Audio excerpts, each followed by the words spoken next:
السوريون ينتظرون الفرحة من أي شيء، ففي ظل سواد سنوات الحرب كانت هناك نقطة بيضاء شكلت حالة إيجابية وجمعت طيفا كبيرا من المؤيدين للدولة السورية والمعارضين لها.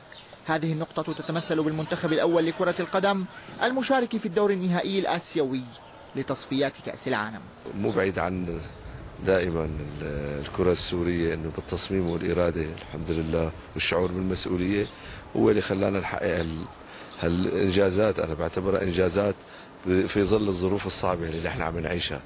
يعني هذا الشيء دائما عم يعطينا حافز أكبر نحن نصمم أكثر، نجتهد أكثر لنحقق شيء، لنعطي فرحة لكل الجمهور السوري، لكل الشعب السوري.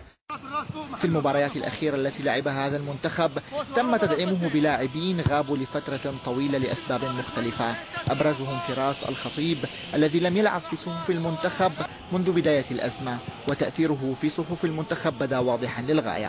مصاعب جمة تواجه هذا المنتخب أبرزها لعبه لمبارياته المقررة على أرضه في ماليزيا، إضافة إلى قلة المباريات الودية.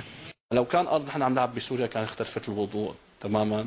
لو كنا عم نلعب ببلد مجاور لنا كمان كان اختلف الموضوع تماما. وبالنسبه للفيز بالنسبه للسوريين مثل ما بتعرفوا ما بيخفوا عليكم، يعني للاسف في بعض الدول عم نلاقي صعوبه كثير فيها انه نحن نقدر ناخذ فيز.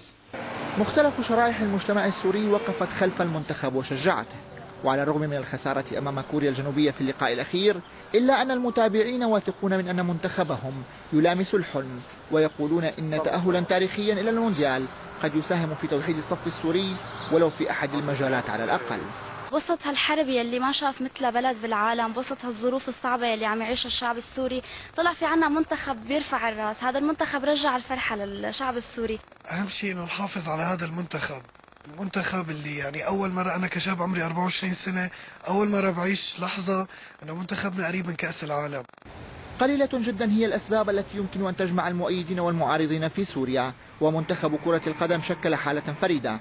وبعيدا عن تخمينات جمهور الملاعب أو الشاشات، فإن السوريين عاشوا وسيعيشون قريبا حالة من التوحد لأجل الحلم بالانتصار.